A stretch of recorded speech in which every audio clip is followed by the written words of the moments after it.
You're watching a Highwire Media podcast. In Jacob deGrom's first start of the year, he looked dominant. Today's show, I'm going to tell you why he was even better than you might think he was in his first start of the year. All that and more on this episode of the Talking Texas Rangers podcast. So let's get into it. So we're talking all about Jacob deGrom's dominant first outing and why I'm so incredibly encouraged by Jack Leiter's first start of the year, and unfortunately, some injury news way too early in the season. Now, the Rangers took 3 out of 4 in this opening series against the Red Sox, a team a lot of pundits were picking to not only win the AL East, but also come out of the American League, represent them in the World Series. This is a good team, and the Rangers did their job. They won 3 out of 4, unfortunately dropping opening day. 3 straight wins is a pretty damn good way to finish the series. You know, throwing Jacob deGrom when you've got a chance to win any series, whether it's regular season or postseason, it's a good way to be sure that you're probably going to win that series. Because in his first start of the year, Jacob deGrom looked magnificent. At first, I was a little worried about deGrom, honestly. Just the first couple of times, though, through the order, or the first couple of innings, I should say, he didn't have a strikeout until the 3rd inning. And that wasn't very Jacob deGromian. Still, he was working quickly. He was being economical with his pitch count. He ended the day with 5 innings pitched, 2 hits, 2 walks, 6 strikeouts, 0 runs earned, or otherwise, and he looked magnificent. He also threw around 75 pitches, which was the mark that he was planning on before this game. 73 pitches, to be precise. One of the things that concerned me a little bit about deGrom in this game is that his fastball wasn't that effective. For Jacob deGrom standards, now that's an incredibly high standard. He's taken the velocity down a couple of ticks from where it's been in the years past. He's not going to be sitting 98.5 or 99 miles an hour anymore.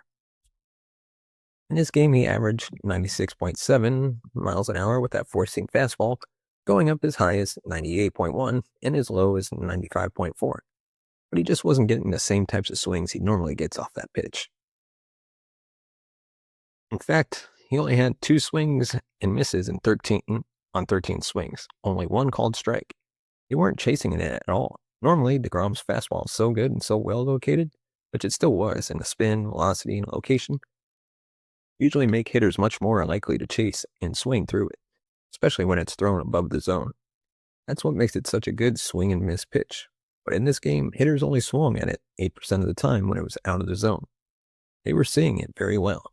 Although they couldn't hit it very hard, that was still a little bit concerning. If it's opening day, a rivalry showdown, or another October run, fingers crossed, you need the best seats for the best price, and that's where Game Time comes in. Game Time is the fastest, easiest way to score last-minute tickets to Rangers games.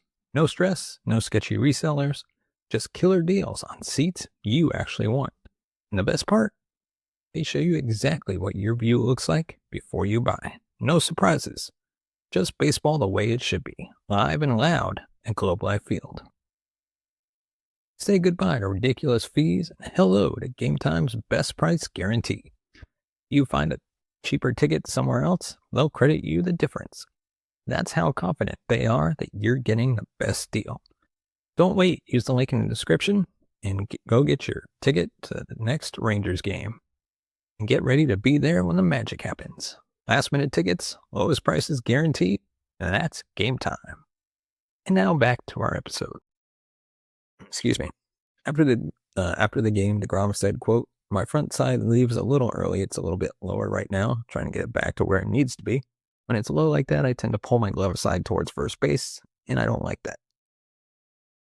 That was tweeted out by Michael Beer, so maybe it's just a little mechanical issue. Mike Baksick on the broadcast noted deGrom was looking at his plant leg a few times when he seemed frustrated. But the thing about Jacob deGrom is, even if his fastball isn't dominant, it doesn't matter. He's got 3 other double-plus pitches. He leaned on the slider more, got a 50% whiff rate on it, 4 called strikes, 69% chase rate out of the zone, and contact rate under 50% when chased. He also threw 11 changeups, rarely does that, and had a 60% whiff rate on those. 1 curveball, 1 whiff. 10 total whiffs on the slider. It's just silly how good this guy is. He wasn't even at his best. This is a really good Red Sox lineup, and the 2 walks he allowed were both to Wilyer Abreu, the one guy who gave the Rangers problems all weekend, He walked 3 times in this game and also had a double off Sean Armstrong. So maybe Abreu is the new Rangers killer, like Chris Davis or Corey Seager's brother Kyle. deGrom's outing was killer. 5 innings, efficient pitch count, low stress innings. He didn't get a lot of whiffs early, but he was inducing weak contact and being smart. And that might be the goal now. More pitch efficiency, fewer strikeouts early in the season. Save that extra gear for October. Be healthy, be smart, and still be dominant.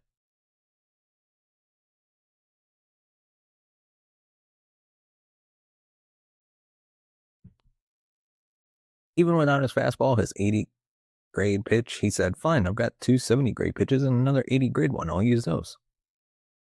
I'm curious if he starts working in the sinker again. He hasn't thrown it in years, but with his velocity now a little lower, a 5th pitch could help. Make the 4-seamer play up, add deception. He'll need to work on the feel again, but it's something to watch. And again, this is what meh Jacob deGrom starts looking like. 5 shutout innings, 6 strikeouts. That's elite. And this is why we've been saying for years, Jacob deGrom is the best pitcher on earth when healthy. And he's healthy now. No caveats, this is the best freaking pitcher on earth. And he's the number 4 starter in this rotation. We'll probably see him again in about 6 days, maybe next Saturday. Can't wait. Also looking forward to Jack Leiter's next start. The Vandy boy really stepped up. Will Kumar Rocker do the same in a hitter-friendly ballpark in Cincinnati? We're going to talk about that. Why I'm so encouraged by Jack Leiter's outing and some tough news about Josh Jung headed to the IL. All that and more. Right after this. Now, Jack Leiter, his first start of the season, job on the line. He got a chance in the rotation due to injuries to John Gray and Cody Bradford. The Rangers signed Patrick Corbin.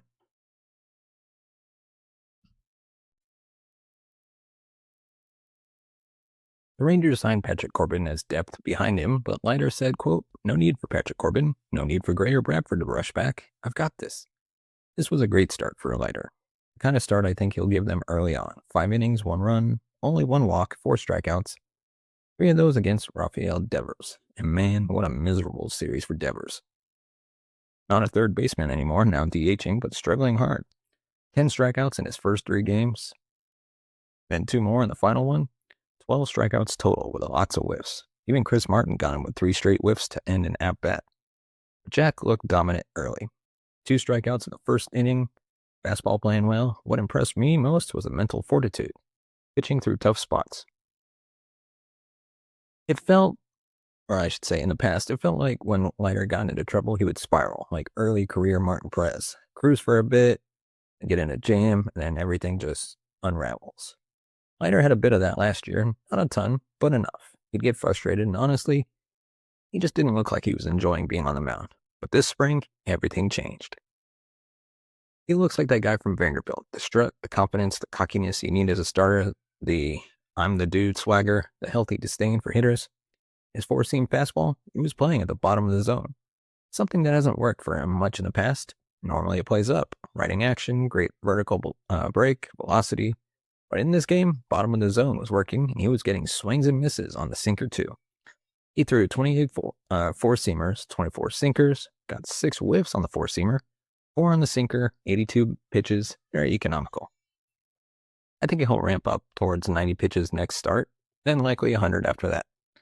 Only 4 strikeouts in 5 innings, that's fine. If you're trading a few strikeouts for weak contact and efficiency, especially with deGrom and others on pitch counts and uncertainty around Rocker and Gray, Leiter and Evaldi might be the only guys not limited early. Tyler's outing was rough. 93 miles an hour, 4 walks, only 1.2 innings, walked in a run with the bases loaded. Rangers need innings from their guys, and Leiter gave them that. He'll probably have some tough starts too, some short ones, but if he can stack outings like this, he'll have a lot to build on. First big league win, that's got to feel good. He's worked hard, he's had expectations, he's made progress fast, and development isn't linear. Those new pitches, that confidence, that velocity, it's all trending the right way. But on the flip side, the bad news this weekend, Josh Jung is headed to the IL.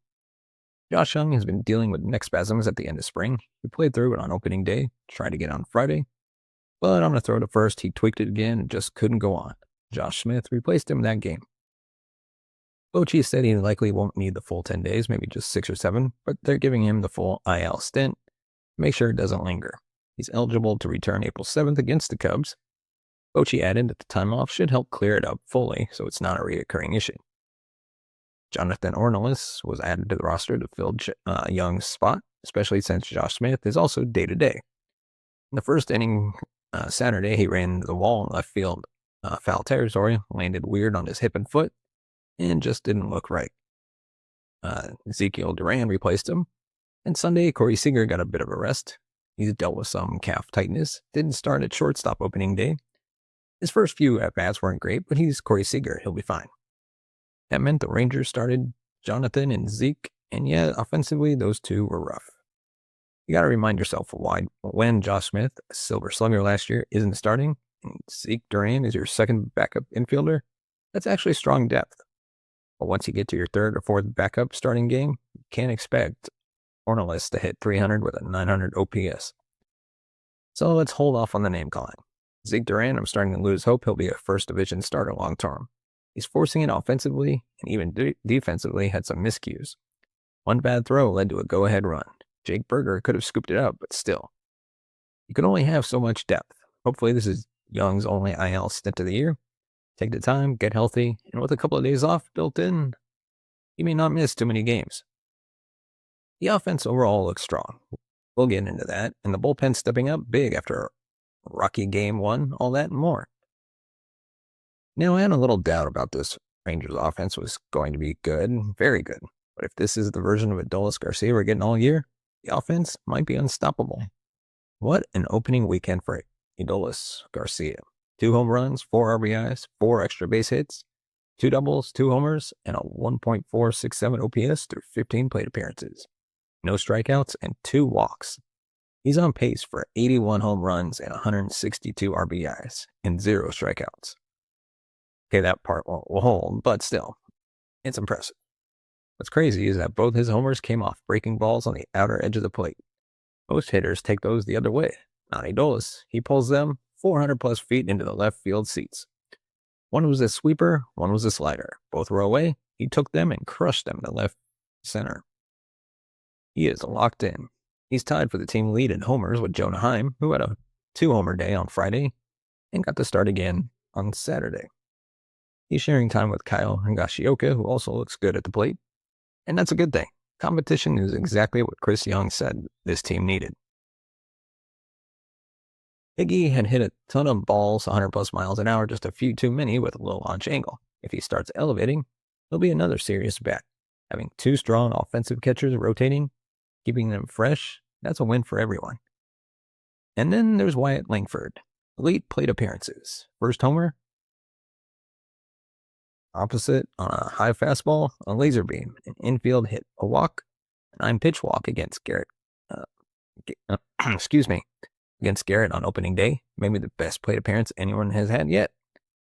Fouled off tough pitches, took close ones, that's major league stuff, and defensively, helped Leiter out of a jam with a leaping catch down the left field line with runners on. Langford's defense in left has already outperformed what Leiter dealt with last year, and his bat, it's legit. He's going to be a problem. In a good way. I also want to see this team run more. They've already had 3 steals, 2 from Leote. Adolis has 1. That's great, but Boston stole base in every game this series and wasn't caught once. The Rangers have the speed. Langford, Leote, Adolis, maybe Marcus Semien gets involved. Maybe Josh Smith or even Duran. If he starts heating up, let's see this team run. They can and they should. So now the bullpen. It's been fantastic since that frustrating game 1. The Rangers are 2-0 in 1-run games already, and that's a huge deal. Luke Jackson, yeah, he blew game 1, hanging a slider to Brew, but since then, 2 straight saves. ERA is ugly, but he's 2 for 3 in save chances. Chris Martin, lights out. Dominant cutter, got 5 swings and misses on 5 swings, 3 of them against the very lost Rafael Devers. Overall, the bullpen has thrown 18.1 innings, allowed just 6 earned runs. They've had to pitch a ton already, especially with Maul's short outing, and they've stepped up. Mark Church was a little shaky in his debut, gave up a hit, a walk, and only got 1 out. But guys like Hobie Milner, Harrison Cohen, Robert Garcia, Sean Armstrong, all have had strong showings. High leverage guys like Jackson, Martin, Garcia, and Armstrong have pitched in 3 of 4 games. That workload adds up, especially for older guys like Martin, who's 39, and Armstrong, who's 34. The team's going to need depth.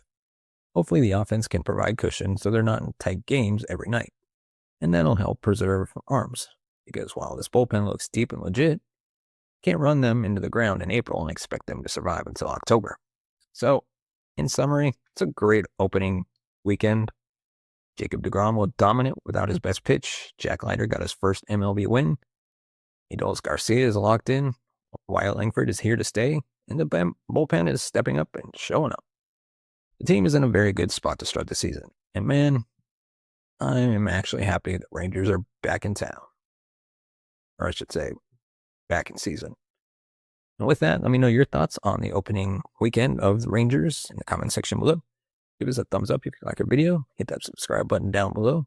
Hit the bell notification button to be notified of future videos. And of course, if you want to support the channel, you can buy us a coffee at buymeacoffee.com/ttrangers. That URL is right there. Again, it's buymeacoffee.com/ttrangers. As always, thank you so much for watching and listening. We'll see you next time. Take care.